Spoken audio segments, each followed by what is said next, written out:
Hey beautiful souls, welcome back to the channel. Let's talk today about learning to feel again after narcissistic abuse.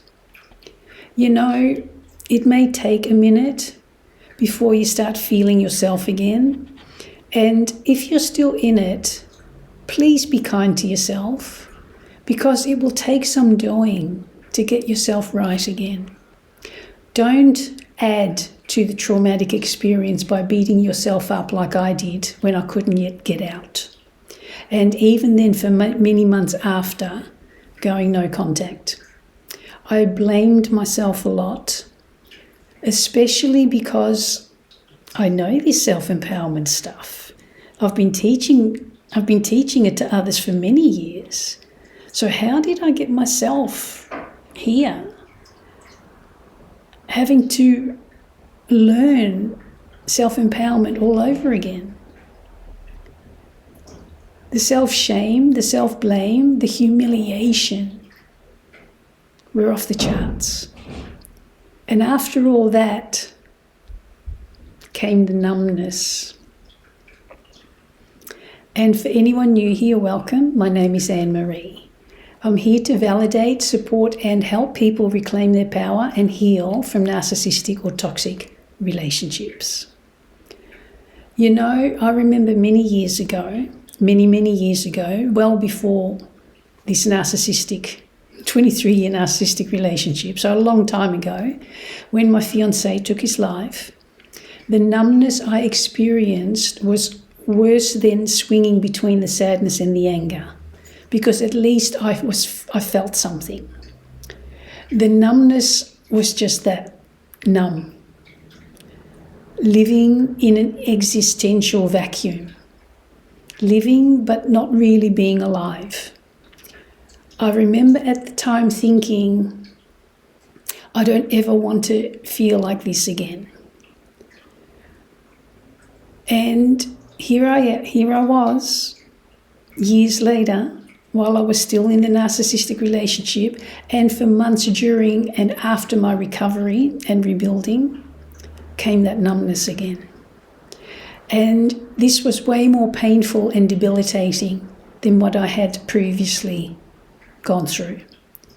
You see, the trail of destruction a narcissistic relationship leaves behind goes deep and wide.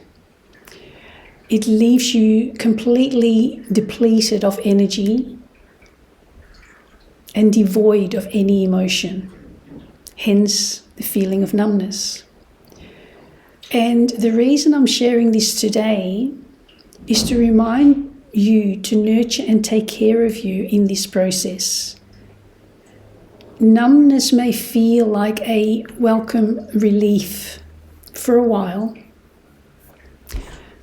after the months or even years that it may take you to recover and heal and get over the anger and hurt,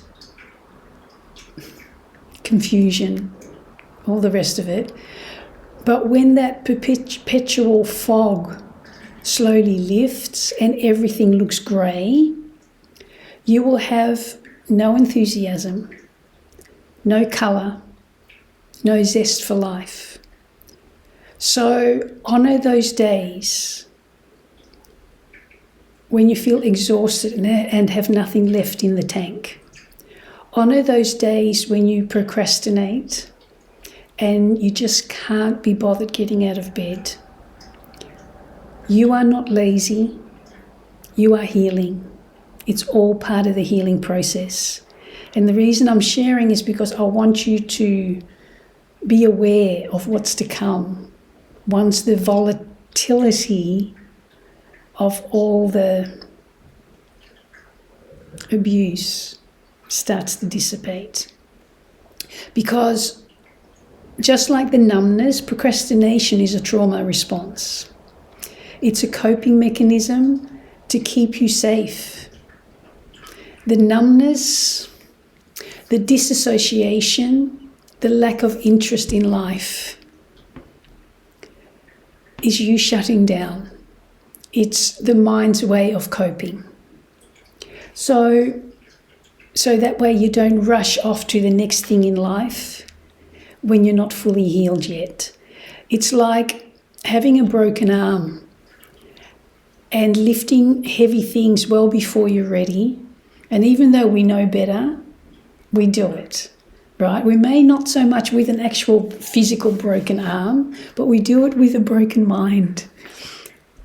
And so not only will it prolong the pain, it will cause more damage down the road. So that's why I'm sharing it with you, because when you are faced with that numbness, and at some stage you will, once as I said, the volatility of everything else starts to dissipate, there's just this numbness left, okay? And yes, living existentially can increasingly become depressing.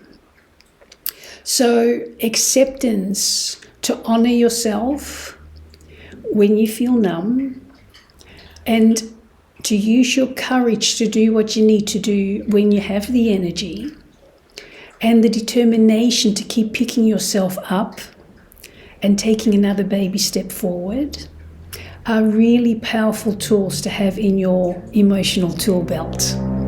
Okay? So be gentle with yourself, yet just disciplined enough to make incremental changes.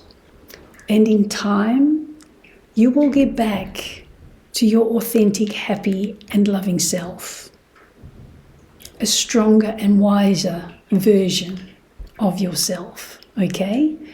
So I'm going to keep it really short today, but remember, if you're wanting to go deeper and heal faster, know that I am a Neuro-Transformational Life Coach, Hypnotherapist and Spiritual Guide, and my details are below. So until next time, thank you again, as always, for joining me. And I hope this helped even just a little.